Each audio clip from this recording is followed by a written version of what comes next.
Ahí van los niños.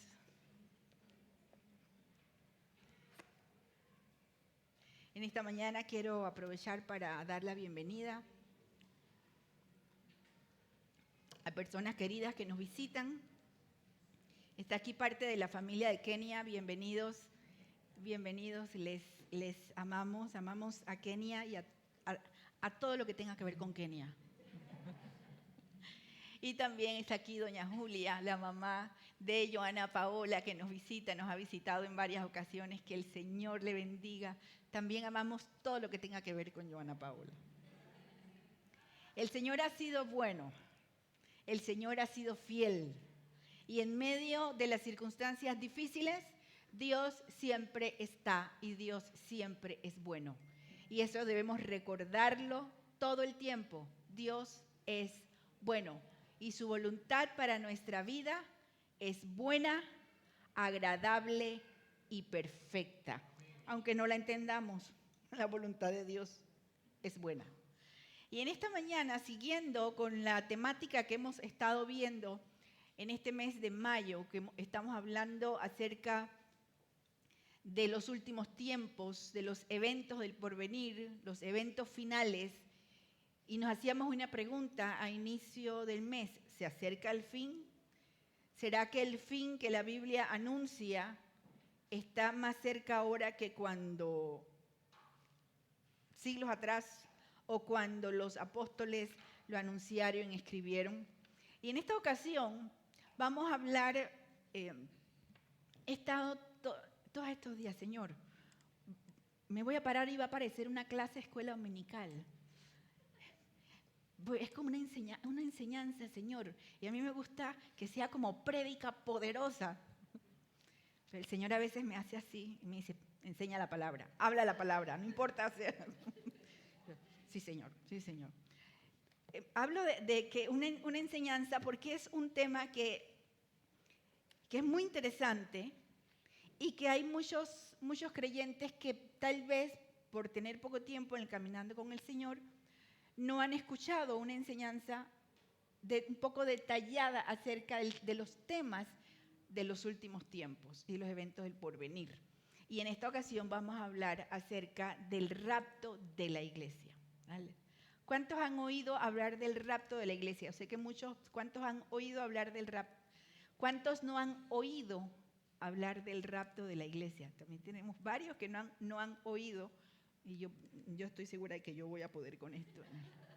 No lo había aprendido.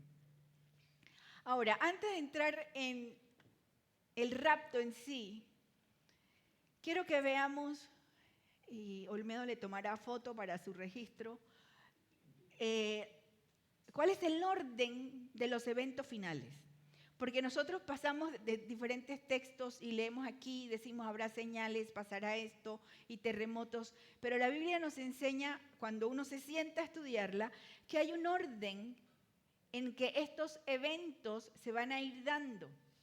Y cuando hablamos del orden de los eventos finales, lo primero que nosotros debemos recordar que el movimiento hacia el cumplimiento completo del plan redentor de Dios comenzó con la primera venida de Cristo, con Jesús naciendo, muriendo en la cruz, resucitando al tercer día.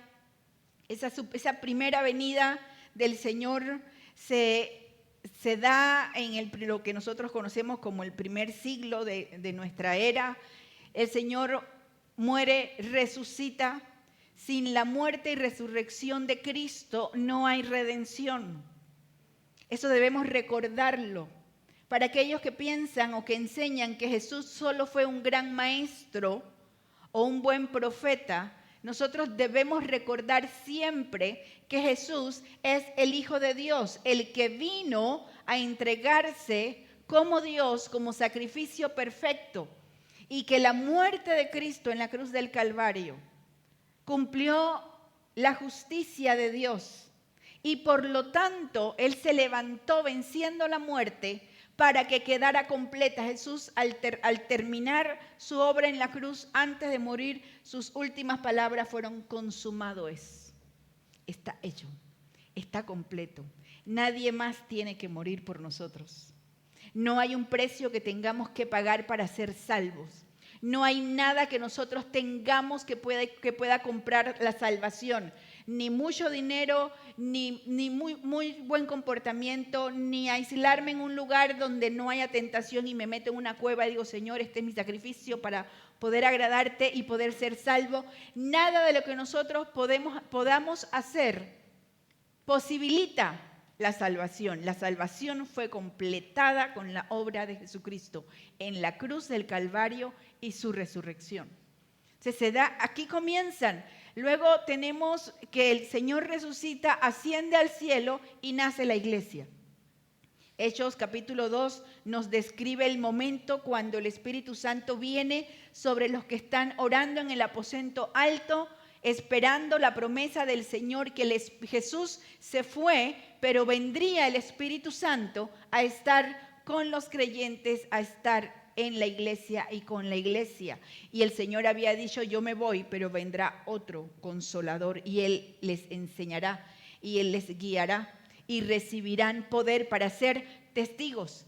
Y comenzó la iglesia a crecer y a multiplicarse.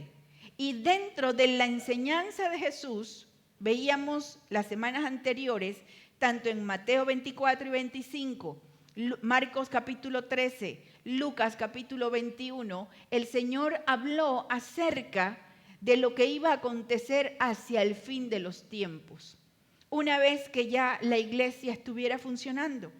Y Él dijo que habría señales.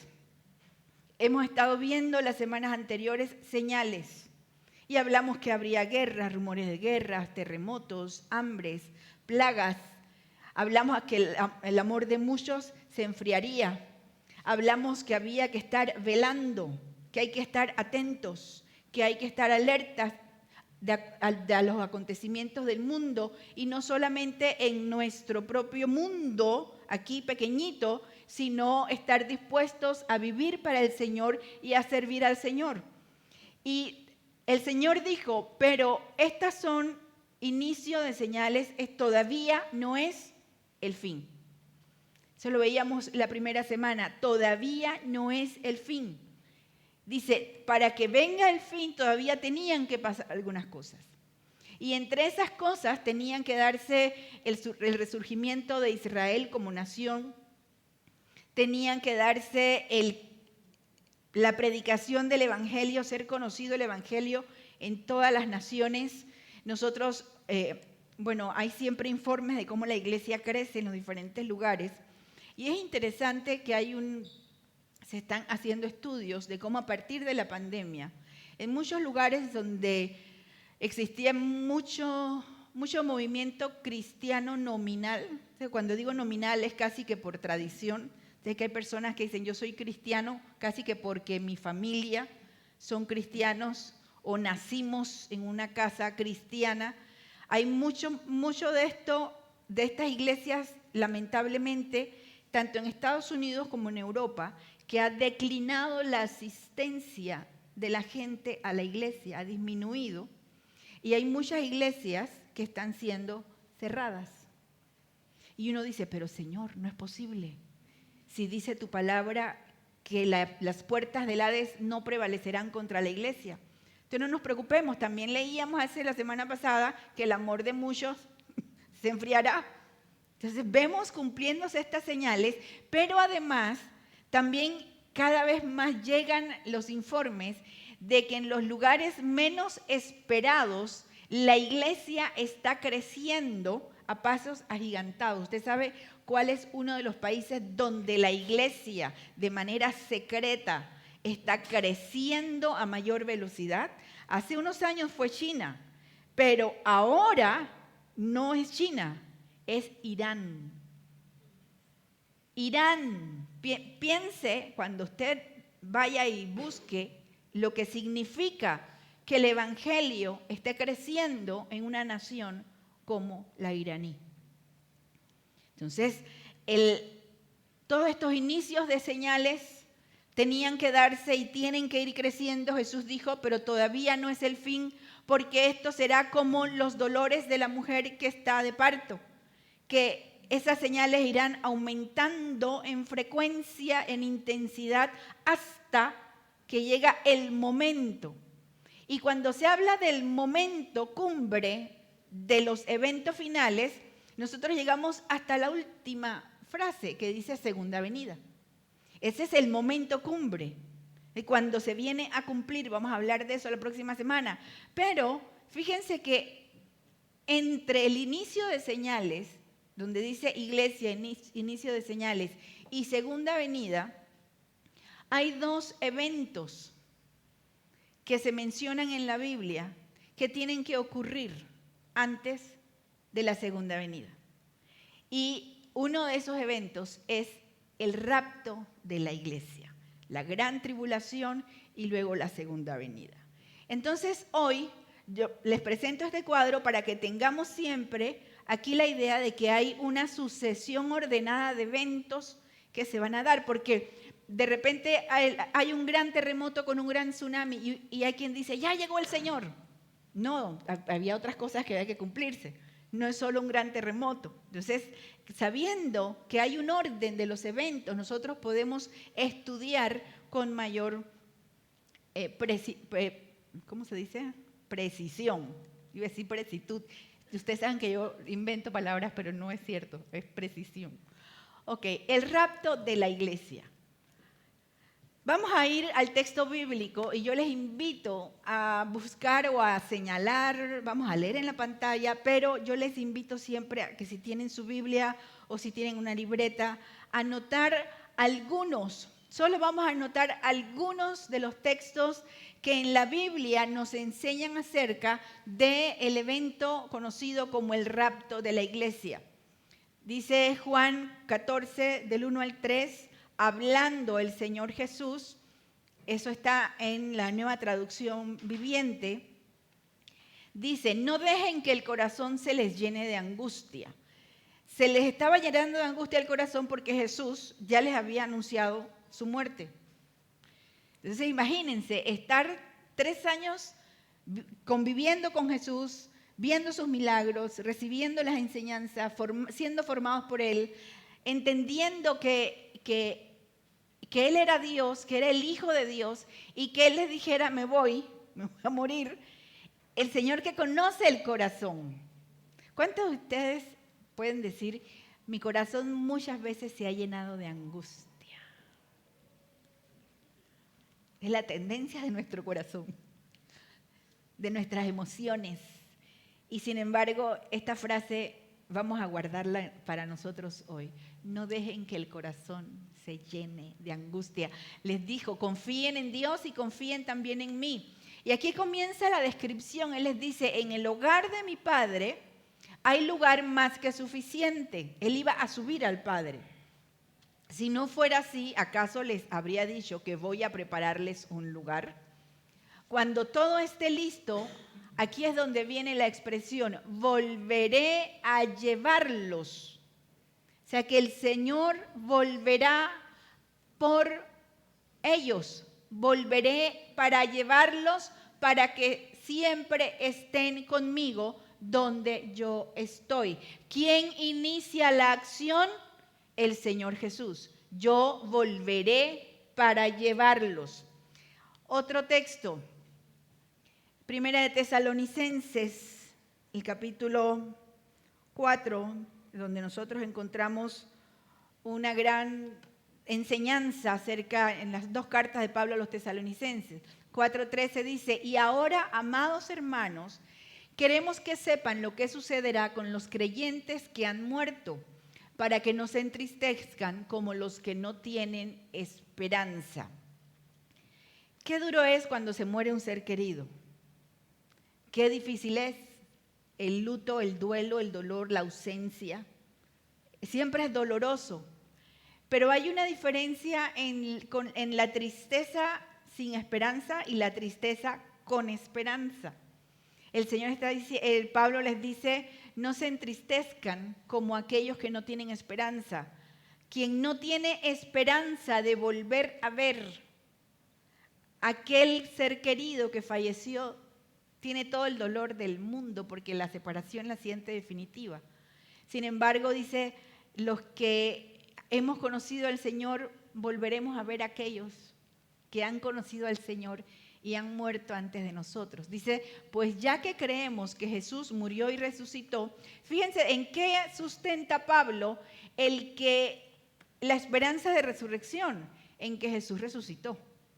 Si el Señor no hubiera resucitado, nosotros no pudiéramos estar hablando de resurrección. Él es nuestra esperanza de vida. Por eso decía el canto, porque Él vive. Yo no tengo miedo del mañana, ¿sí? Estoy anclada con seguridad en Dios, porque Él está vivo. Pues ya que creemos que Jesús murió y resucitó, también creemos que cuando Jesús vuelva, Dios traerá junto con Él a los creyentes que hayan muerto. Ya comenzamos a hacernos una imagen aquí. Pablo dice, Él volverá, traerá con Él a los creyentes que hayan muerto. Aquí es cuando uno comienza como a confundirse con respecto a lo que está. Y por eso para muchas personas cuando entran en estos temas dicen, no, yo no entiendo nada, entonces mejor aquí lo dejamos. Dice, les decimos lo siguiente de parte del Señor. Nosotros, los que todavía estemos vivos cuando el Señor regrese, no nos encontraremos con Él antes de los que ya hayan muerto. Pues el Señor mismo descenderá del cielo con un grito de mando, con voz de arcángel y con el llamado de trompeta de Dios. Y fíjense el orden que dice que van a suceder. Dice el Señor mismo, ¿qué Señor? Jesucristo, el Señor mismo descenderá del cielo con voz de mando, con un grito de mando, dice, con voz de arcángel y con el llamado de trompeta. Dice, primero los creyentes que hayan muerto se levantarán de sus tumbas. Luego, junto con ellos, nosotros, los que aún sigamos vivos sobre la tierra, seremos arrebatados. Marque la palabra arrebatados. Esta es la palabra que describe la acción del rapto. Arrebatados, vamos a verlo ahorita. En las nubes para encontrarnos con el Señor, ¿dónde? En el aire. ¿Se dan cuenta que dice que el Señor desciende, pero no dice que llega a la tierra? Sino ¿a dónde? A las nubes. Y dice que estando en las nubes, aquellos que han sido arrebatados, nos encontraremos con el Señor en el aire. Entonces, estaremos con el Señor para siempre. Fíjense que a mí siempre me encanta cuando leo este texto ver cómo lo redacta Pablo. Pablo estaba tan confiado en la esperanza de que Jesús iba a regresar, y que iba a venir por él, que él dice, nosotros los que sigamos vivos. Él no tenía pensamiento de que, bueno, yo también voy a ser de los que se van a morir, porque ya yo estoy viejito, porque quién sabe cuándo, porque a lo mejor si el Señor no cumple su promesa, porque quién sabe. Pablo escribe como alguien que está seguro de que él va a ser parte de aquellos que van a ser levantados. Dice, junto con ellos nosotros seremos arrebatados. ¿Por qué les digo que la palabra arrebatados es importante? Porque en nuestro español ha sido traducido como arrebatados. Usted va a encontrar dentro de los estudios y las predicaciones e incluso de los detractores no cristianos acerca de las doctrinas bíblicas o las enseñanzas bíblicas, hay quienes insisten o dicen esto del rapto no es una doctrina bíblica. La Biblia no enseña, dicen, porque la palabra rapto no aparece en la Biblia. Entonces dicen, no aparece ni en español, rapto, ni aparece en inglés, rapture. Entonces, es como que olvidamos que el Nuevo Testamento, ¿en qué idioma fue escrito? En griego. El Nuevo Testamento no fue escrito ni en español, ni en inglés. Fue escrito en griego. Entonces, cuando se lee en griego el Nuevo Testamento, esa palabra arrebatados, en el griego es una palabra que yo no hablo griego, no solamente estudio para enseñarles. Es la palabra harpazo. con H, como si fuera Harris, pero harpazo. Y la palabra harpazo significa arrebatar, arrancar con violencia, levantar. Ustedes lo pueden buscar en sus diccionarios bíblicos, en sus comentarios van a encontrar que significa levantar con violencia, arrebatar algo, sacar algo por la fuerza. De allí viene la imagen de ser arrebatados, de harpazo. Solo que cuando se da la primera traducción del Nuevo Testamento al latín, entonces se utiliza una palabra que suena, que es la palabra rapto, pero en latín, y de allí pasa al español y a las otras lenguas latinas pasa como rapto. Cuando usted escuche que alguien le dice o alguien le discute y le dice, es que la palabra rapto no existe en la Biblia, recuerde eso, harpazo. ¿Sí? De allá es de donde viene el concepto. Pero además del concepto, nosotros tenemos varios ejemplos en la Biblia de personas que fueron arrebatadas por Dios para algo especial. Primero, si pensamos en el Antiguo Testamento, podemos pensar en dos personajes. En el libro de Génesis, capítulo 5, usted va a encontrar la historia de Enoc, que dice que Enoc tenía un buen corazón, una buena relación con Dios y dice, a Dios le caía bien. Dios se llevaba bien con Enoc, tenía comunión con Enoc. Y dice que Dios se llevó a Enoc. Y un buen día ya Enoc no estaba porque Dios se lo había llevado. O sea, Dios lo raptó. ¿Sí? Dios lo arrebató, se lo llevó. Pasó lo igual, no el mismo tan secreto o tan silencioso como Enoc, sino de una manera muy visible con el profeta Elías. O sea que el profeta Elías, Dios envió carruajes, carros de fuego desde el cielo. Y mucha gente vio el carro que bajó del cielo, carruajes del cielo que bajaron y levantaron harpazo, arrebataron a Elías y Dios se lo llevó. Luego nosotros nos encontramos en el Nuevo Testamento, en el capítulo 8 del libro de los Hechos, que dice que Dios envió a Felipe a predicarle a un etíope. Y dice que, ¿qué hizo Dios con Felipe? Lo trasladó de un lado a otro. Eso, Dani, no hay que ver X-Files.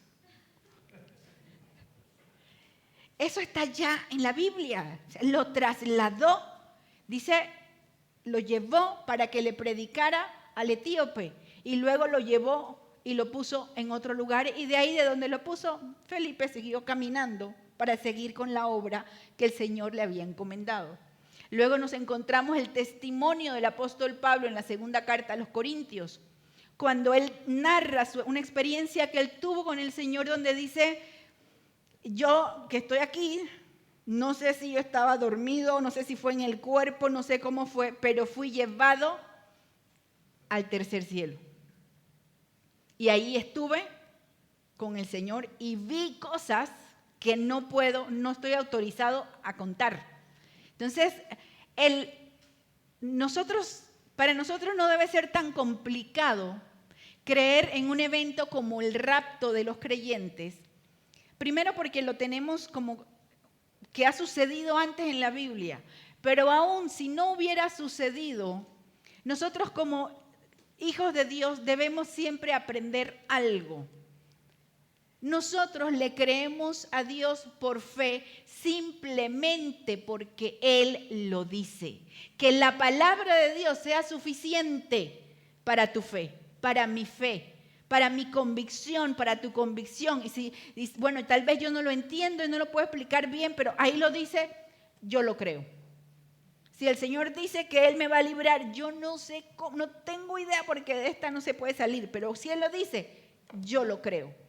Y luego nosotros miramos para atrás y decimos, ¿de cuántas veces me ha librado el Señor? Cuántas cosas que parecían que no tenían solución y el Señor lo hizo, porque Él tiene el poder para hacerlo. Entonces la Biblia nos enseña en estos textos y en el último que vamos a ver, que está en la primera carta de Pablo a los Corintios, capítulo 15, uno de los capítulos más largos del libro y del Nuevo Testamento, que dedica casi exclusivamente Pablo a hablar acerca de la resurrección.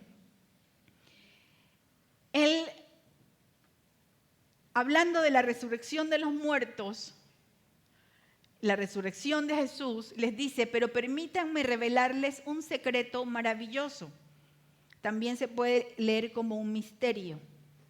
No todos moriremos, pero todos seremos transformados. Sucederá en un instante, en un abrir y cerrar de ojos. Quiere decir en un parpadeo. Ahora, a la cuenta de 3 todos vamos a parpadear. 1, 2, 3. ¿Cuánto tiempo nos tomó? No podemos contar el tiempo. Dice, sucederá en un instante, en un abrir y cerrar de ojos, cuando se toque la trompeta final. Pues cuando suene la trompeta, la misma trompeta de la que habló a los tesalonicenses, los que hayan muerto resucitarán para vivir por siempre. Y nosotros, los que estamos vivos, o sea, exactamente lo mismo que dijo en la carta anterior, los que estemos vivos también seremos transformados, pues nuestros cuerpos mortales tienen que ser transformados en cuerpos que nunca morirán. Le doy gracias al Señor que no tengo que llegar al cielo con un cuerpo enfermo y chiquito. Qué gracias al Señor que alégrate, te duele el cuerpo, tienes una enfermedad crónica, tienes una situación, alegrémonos, nuestros cuerpos mortales serán transformados para poder estar en la presencia del Señor. Estos cuerpos que a veces tantos problemas nos dan. Yo estoy agradecida, yo por lo menos estoy agradecida. Dice, nuestros cuerpos mortales deben ser transformados en cuerpos inmortales. Ahora, estos son textos que nos dan un sustento, decía, hay muchos más, sustento bíblico acerca de este evento conocido como rapto. Y ahora pasamos a la definición. Entonces, ¿qué es el rapto? La Biblia enseña, según lo que hemos leído, que los creyentes serán llevados de la tierra al cielo. ¿Se acuerdan? Dice, serán arrebatados. Este evento es conocido como el rapto o arrebatamiento de la iglesia. La palabra rapto es la traducción latina de arrebatar que aparece en Primera de Tesalonicenses, lo que acabo de explicar, 4:17. Jesús explicó a sus discípulos que Él prepararía morada para ellos. Para los 12, menos Judas, que entonces 11. No, para la iglesia. Recuerden que Jesús vino a morir, dice Él, de tal manera amó al mundo para que todo aquel que cree.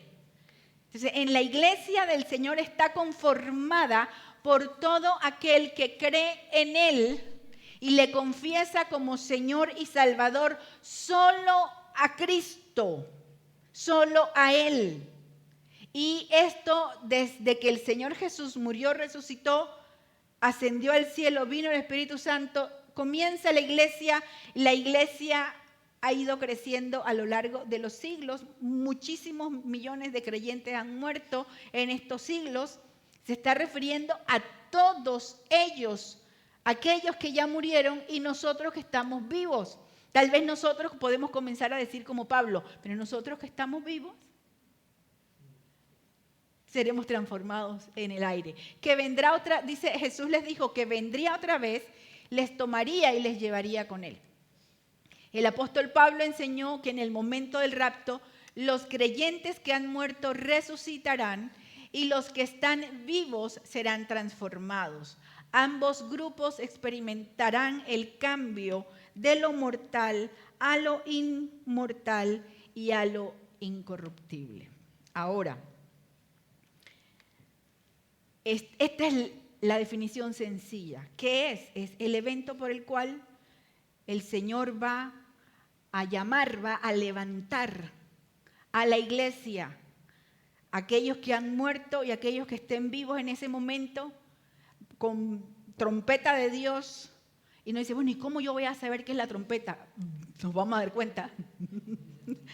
Con voz de arcángel y trompeta de Dios. Y dice que a la voz de Dios, ¿se imagina a la voz de Dios? Esa voz que dijo, sea la luz. Esa voz que le dijo, Lázaro, ven fuera. Nosotros no tenemos idea del poder de la voz de Dios. Cuando dice a la voz de Dios, con voz de arcángel y trompeta de Dios, la iglesia, ¿en qué orden? Primero los que murieron resucitarán y luego los que estén vivos también serán levantados en el aire y serán transformados todos en un abrir y cerrar de ojos, en un instante, para que su cuerpo sea transformado y lo mortal se vista de inmortalidad, porque no puede entrar al cielo un cuerpo corrupto, un cuerpo enfermo. No podemos entrar al cielo con un cuerpo mortal. Y por eso el Señor nos pone a nosotros, fíjense cómo el Señor nos muestra el camino con su propia vida. ¿Se acuerdan cuando Jesús resucitó? ¿Recuerdan la historia? Si no la recuerdan, léanla. Dice que Él resucitó y se presentó durante 40 días y estuvo con sus discípulos y se les aparecía otra vez. Aparecía, desaparecía y estaba con ellos y su cuerpo había sido transformado. En la Biblia esto se llama un cuerpo glorificado. Se dice que los muertos y ambos grupos serán transformados, seremos transformados en el aire y nos reuniremos con el Señor en las nubes. Ese es el rapto de la iglesia. ¿Qué es? Fíjense que dentro del orden de los eventos que estamos viendo, que se están dando y que anuncia la palabra de Dios, el evento que sigue es el rapto de los creyentes, el rapto de la iglesia. Fíjense que es interesante porque uno, podríamos decir, es como incongruente, dirán algunos, que se habla de que habrá señales y que todo el mundo le verá. ¿Y cómo entonces dice que el rapto será secreto o será antes? ¿Qué es el rapto? Hay mucha confusión. Sin embargo, lo que vamos entendiendo de acuerdo a lo que la Biblia nos va enseñando es que el rapto no es la segunda venida. Porque la segunda venida de Cristo, como la describe la Biblia, dice que Él va a venir. Apocalipsis 19, nos describe a Jesús montado en su caballo blanco con una corona, con un cinto que dice fiel y verdadero, y que viene, dice, con sus ejércitos y pone sus pies, llega a la tierra en el monte de los olivos. Fíjense la diferencia que se da entre esta descripción y la descripción de la segunda venida. Entonces, por eso es que cuando se habla del rapto, no podemos saber cuándo será el rapto. El rapto puede ser en cualquier momento. Por eso es que nosotros como iglesia debemos estar siempre listos para irnos con el Señor. Y siempre listos y con la ilusión. Yo les he contado que yo cuando era adolescente decía, sí, Señor, ven, pero espérate a que yo me case.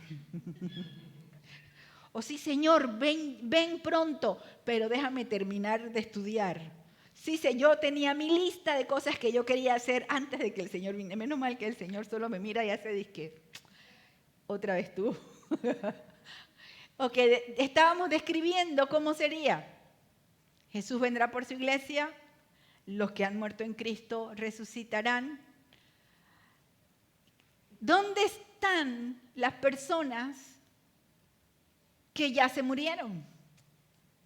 ¿Verdad? Porque una de las cosas, por eso decía que esto iba a parecer una clase de estudio bíblica, pero enseñanza de la palabra de Dios. Una de las interrogantes que nos hacemos mucho cuando leemos esto, decimos, bueno, pero si dice que los que ya murieron están con Cristo, entonces ¿cómo es eso que van a resucitar para ir con Cristo? Pregunta interesante, ¿verdad? Lo que la Biblia nos enseña y nosotros vamos aprendiendo a lo largo de... Recuerden que uno no hace una doctrina de un verso, uno tiene que estudiar todo lo que la Biblia enseña del tema. Lo que la Biblia nos ha ido enseñando de este tema, de los que mueren en Cristo, nos enseña que los que mueren en Cristo van inmediatamente a la presencia del Señor. Jesús le dijo al ladrón que estaba junto a él en la cruz, hoy estarás conmigo en el paraíso. Hoy. Entonces dice, bueno, ¿y entonces cómo es que los muertos, si ya están, lo que tiene que resucitar y a lo que le va a dar, va a permitir el Señor que las almas, ¿qué es lo que no muere? El alma y el espíritu. ¿Qué va con el Señor cuando se muere la persona? Su alma, su espíritu está con el Señor. Esos son concepciones que de repente para nuestra mente humana quedan como difícil de imaginar. Pero si recordamos lo que decíamos, este cuerpo mortal no puede estar en el cielo, tiene que ser inmortal. Entonces el cuerpo, cuando nosotros enterramos a una persona, siempre decimos, ¿no le ha pasado que ha escuchado en los funerales que alguien le dice, ya él no está ahí? Ya ella no está ahí, porque realmente ya la persona, su alma, su espíritu ya no está ahí, está el cuerpo. Y el cuerpo, como materia física, se descompone. Lo que va a hacer el Señor es que Él va a permitir que los creyentes que han muerto en el Señor, van a venir, como quien dice, a recoger sus cuerpos. Los que han muerto en el Señor. Por eso dice, los que murieron en Cristo resucitarán primero. Tienen que resucitar como Cristo. Resucitarán primero. Y luego los que estemos vivos, no es que mátame para poder resucitar. No, los que estemos vivos seremos transformados en el aire. Entonces fíjense que es parte de los misterios que nosotros encontramos en la Biblia, que tal vez lo entenderemos del todo cuando el Señor lo vivamos o el Señor nos los cuente a detalle cómo fue. Pero lo importante es que tenemos que tener la seguridad que tus seres queridos, tus amigos, los que han muerto en Cristo, no están ni hibernando, dormidos, hibernando. Su alma no ha sido aniquilada, porque es alguna de las otras explicaciones equivocadas, ni tampoco están en un lugar de sufrimiento esperando a ver qué pasa con ellos. Jesús dijo, hoy estarás conmigo en el paraíso. Pablo dice, ¿qué más quisiera yo, no sé, qué elegir, si quedarme con ustedes o morirme? Porque para mí el vivir es Cristo y el morir es ganancia. ¿Cómo puede ser ganancia el morir? Porque el creyente deja de vivir y sufrir en este cuerpo mortal y va enseguida a la presencia del Señor, al descanso. Entonces, los que hayan muerto resucitarán. Primero serán levantados y luego los que estemos vivos, dice Pablo, también seremos levantados y la iglesia se reunirá con el Señor en el aire. Todavía no es la segunda venida. Ahora, ¿cuándo será? Ustedes van a encontrar que hay diferentes posturas dentro de la misma iglesia en general. Recuerden que siempre que digo iglesia no solo me refiero a esta, sino la iglesia del Señor en todo el mundo. Hay quienes dicen que el rapto va a ser antes de la tribulación, otros dicen que va a ser en medio de en otro mensaje vamos a hablar de la tribulación, en medio de la tribulación, y otros dicen después de la tribulación. y cada uno presenta sus argumentos bíblicos para decir, esto es así. A mí me preguntaban en el CCI Elim, un hermano me decía, pastora, ¿y cuál es nuestra posición como iglesia con respecto al rapto? Entonces yo le digo, nosotros somos antes de la tribulación. ¿Conocemos todos los detalles? No, pero encontramos que hay mucha evidencia bíblica para creer que el rapto va a ocurrir antes de la gran tribulación. ¿Qué es la gran tribulación? ¿Se acuerdan que en el primer cuadrito les ponía que iba a haber la gran tribulación? La gran tribulación es un periodo específico de 7 años, que se vivirá tribulación como nunca antes y que tendrán que darse antes de la venida del Señor y que serán como el último de los eventos y de las señales para que venga Cristo. Ahora, la Biblia en diferentes lugares que no vamos a ver, pero nos muestra todo lo que va a ocurrir en el periodo de la tribulación. Y yo solo quiero que veamos 3 textos que no se los puse aquí para que ustedes los busquen en su Biblia. Y vamos a buscar 3 textos de cuál sería una de las razones por las cuales no vamos a pasar los creyentes por la gran tribulación. En primer lugar, en Apocalipsis 3:10, el Señor hablando a la iglesia de Filadelfia, que es un mensaje que se puede extrapolar a la iglesia en todos los tiempos, dice, dado que has obedecido mi mandato de perseverar, yo te protegeré del gran tiempo de prueba que vendrá sobre el mundo entero para probar a los que pertenecen a este mundo. O sea, yo te libraré. Una y otra vez vamos a encontrar textos bíblicos que nos hablan del Señor librándonos de la ira. Y podemos encontrar momentos en la historia en los que Dios hizo esto. Dios sacó a Lot antes de la destrucción de Sodoma y Gomorra. Libro de Génesis.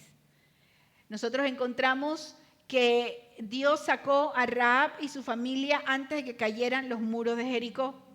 Y así encontramos momentos en los que Dios salva o rescata antes de la destrucción a personas.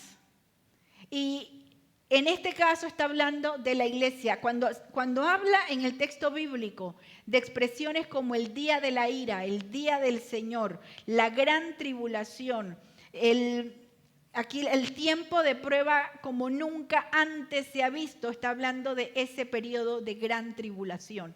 Y está diciendo, yo te voy a librar de ese tiempo. En 1 Tesalonicenses 1:10, 1 Tesalonicenses 1:10, dice el texto, también comentan cómo ustedes esperan con ansias la venida desde el cielo del Hijo de Dios, Jesús, a quien Dios levantó de los muertos. Él es quien nos rescató de los horrores del juicio venidero. Y en Tito, que está cerquita de Tesalonicenses, después de Timoteo, 2:13, Pablo le escribe a Tito, mientras anhelamos con esperanza ese día maravilloso en que se revele la gloria de nuestro gran Dios y Salvador Jesucristo. Él dio su vida para liberarnos de toda clase de pecado, para limpiarnos y para hacernos su pueblo totalmente comprometidos a hacer buenas acciones. Él nos salvó para librarnos. Entonces hay muchísimos más textos, muchísimos más, que nos hablan acerca de cómo Dios guardará a su pueblo. Y por eso es que pensamos que el rapto de la iglesia será sin anuncio. Fíjense que todo lo que tiene que ver con la venida del Señor cada vez serán más señales, más señales, más señales, más señales. Y curiosamente, una de las señales que tendrá el mundo de que la venida del Señor se acerca será el rapto de la iglesia. ¿qué pasará con la gente durante el rapto de la iglesia? Imagínense el mundo donde millones y millones de personas, de creyentes, desaparezcan en un abrir y cerrar de ojos. Pero Jesús lo dijo, estarán dos en el campo, uno será tomado y el otro se quedará. Estarán un esposo con su esposa, dice, y estarán dos y uno será tomado y el otro. ¿Qué se necesita para ser llevado con el Señor? Ser salvo. Es el único requisito. Haberle entregado nuestra vida a Cristo y ser salvos. De ahí la urgencia de nosotros verificar y confirmar en nuestro corazón y nuestro espíritu. Le he entregado mi vida, soy una persona que le pertenece a Dios. Y por otro lado, la urgencia de compartir con otros el evangelio. De decirle a los demás, necesitas ser salvo porque si todo lo que la Biblia anunció, todo lo que la Biblia anunció concerniente a todas las naciones, concerniente al nacimiento de Jesús, concerniente a la muerte de Jesús, a su resurrección, a todos los eventos que se han ido dando, si todo se ha cumplido, ¿por qué no vamos a creer que lo que falta por cumplirse se va a cumplir? Yo sí lo creo. Entonces, cuando dice, ¿qué va a pasar? Yo recuerdo una pareja, les he comentado una pareja de allá ancianos, tenían muchísimos años casados y estábamos enseñando esto en la iglesia y decíamos, uno será tomado y el otro será quitado. Y el galante esposo la mira a la esposa y le dice, yo te quiero mucho, pero si uno de los dos tiene que ser tomado, me voy yo. Amor romántico hasta el final. Sacrificio hasta el final. Pero imagínense un mundo donde gente de todo tipo, personas que esté Luis con un paciente y el paciente se va a abrir y cerrar de ojos, desapareció Luis y el paciente se queda solito. Dice, ahora sí que me aumenten la medicación. Ahora sí que me aumenten la medicación. Imagínense personas en su trabajo, amas de casa, donde sea, millones y millones y millones. Personas en los gobiernos, personas donde quiera que estén, que sean hijos de Dios y que en un abrir y cerrar de ojos desaparezcan. Y usted sabe que la Biblia enseña que aunque esas cosas sucedan y los seres humanos, las personas, las naciones, vean estas cosas acontecer delante de sus ojos, aún así endurecerán su corazón para no creer en Dios. Y encontrarán una explicación X.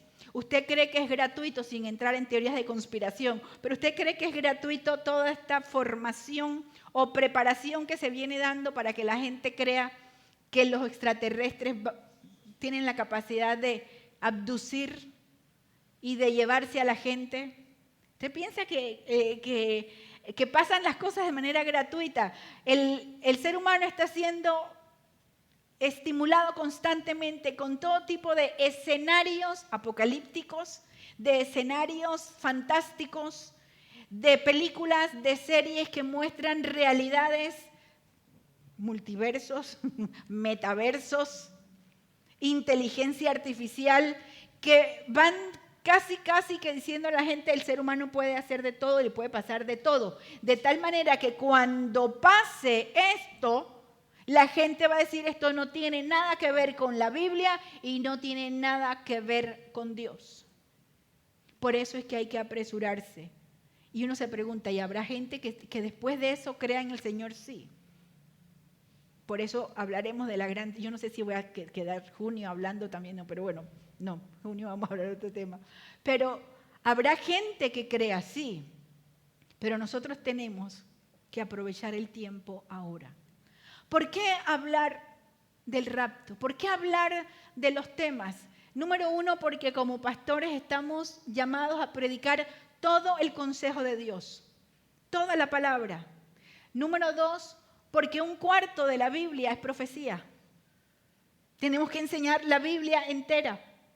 Y por otro lado, porque tenemos que estar preparados ante los acontecimientos que están ocurriendo frente a nuestros ojos. No para tener miedo, sino para tener esperanza.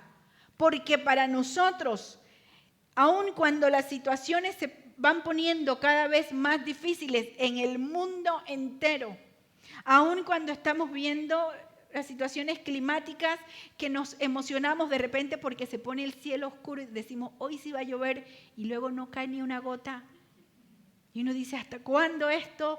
Y vemos los anuncios de las cosas que vienen. No es para que los creyentes nos asustemos, no es para que los creyentes nos volvamos al revés, nos digamos, bueno, mejor vivamos y muramos y comamos y bebamos, mañana moriremos, total, vamos a divertirnos.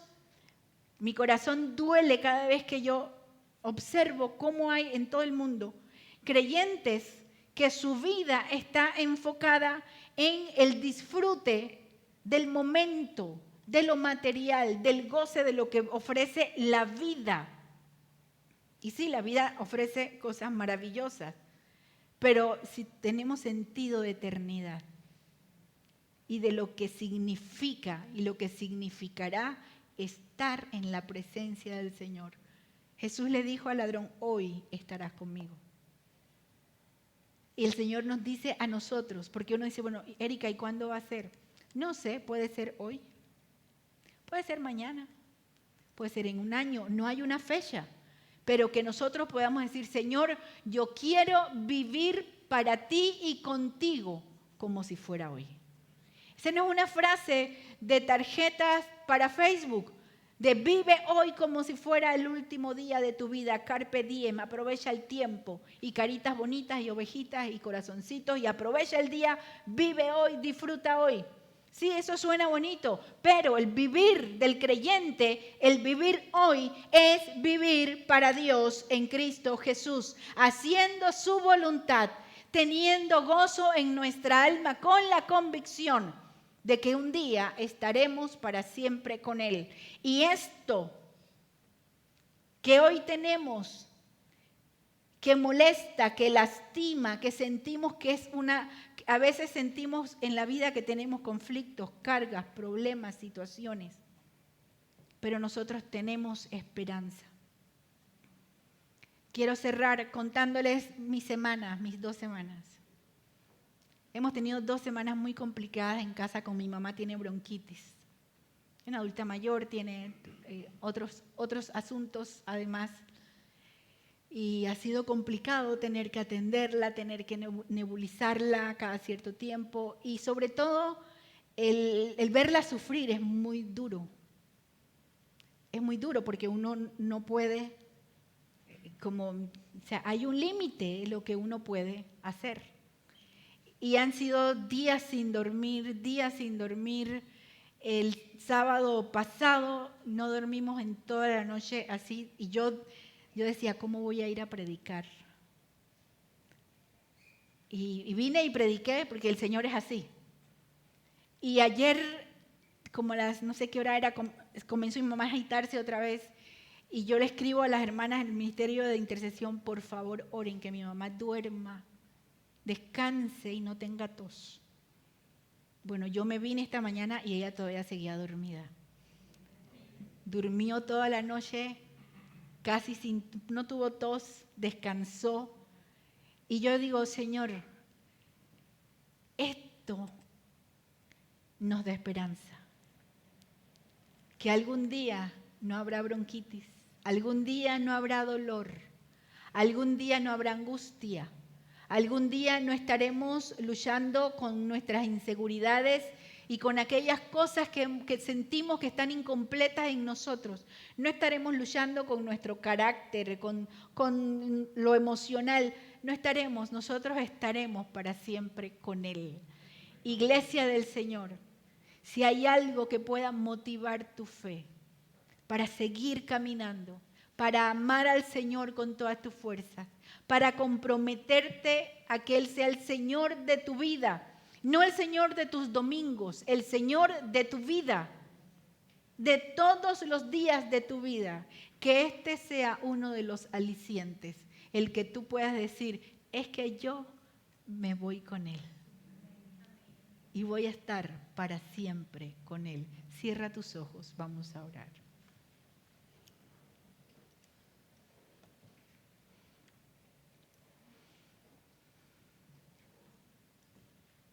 Yo quiero invitarte a que puedas orar en tu lugar. Que puedas hablar con el Señor unos minutos. Sin que nadie te dirija a orar. Habla con Él. El primero que te pregunto es, ¿realmente tienes una relación personal con el Señor Jesucristo? ¿Le has entregado tu vida al Señor Jesucristo? A nadie más, al Señor Jesucristo. Para que Él sea el Señor, el Salvador de tu vida. Si no lo has hecho, hoy es el día de salvación. Si tú quieres entregarle tu vida a Cristo y reconocerle como tu Señor y Salvador, allí donde estás, solo indícamelo levantando tu mano para que yo pueda orar por ti y podamos decir, este es el día de salvación. Y si ya todos somos, y si usted me está viendo en las redes, hoy es el día de entregarle su vida a Cristo. Hoy es el día de decirle, Señor, perdona mis pecados, te entrego mi vida, te reconozco como el Señor y Salvador y estaré esperándote que vengas por mí. Resto de la iglesia, te invito a que reflexiones y ores unos minutos ahí y te preguntes, ¿es el Señor el centro de mi vida? ¿Estoy esperándole? ¿Estoy anhelando que Él venga? ¿Creo en algo de esto que ha predicado la pastora hoy? ¿Tiene alguna relevancia? ¿Qué tanto el Señor es el Señor de mi vida, de mi casa, de mis bienes, de mis intereses? ¿Qué tanto es el Señor? Y el Señor debe ser el Señor de todo. Vamos a ponernos de pie y pedirle al Señor que Él también alcance. ¿Tienes personas en las que estás pensando ahorita? Yo te invito a pensar y a orar en este momento por tus familiares que no conocen a Cristo, por tus amistades, por tus vecinos, por tus comunidades alrededor, por tus compañeros de trabajo. Y pídele al Señor, por un lado, que los alcance, pero también que te use a ti para alcanzarlos para Él. Porque el tiempo se acerca el tiempo de su venida. Señor, te pedimos en esta hora que tú pongas en nuestro corazón este anhelo de eternidad, este anhelo de ser arrebatados, de estar contigo para siempre. Enséñanos a vivir con un corazón abierto para ti, un espíritu receptivo, con un amor permanente, con un corazón que se conmueve por aquellos que no te conocen, que caminemos por seguridad en medio del valle de la sombra y de la muerte, que nuestra esperanza siempre esté puesta en ti, que no haya desánimo en nuestros corazones, que podamos, Señor, levantar la mirada y poner nuestros ojos en Jesús, el autor y consumador de nuestra fe, y que podamos decir cada día en nuestro corazón, ven, Señor Jesús, te estoy esperando, quiero estar contigo cara a cara, quiero conocerte como me has conocido, quiero estar a tus pies y quiero adorarte.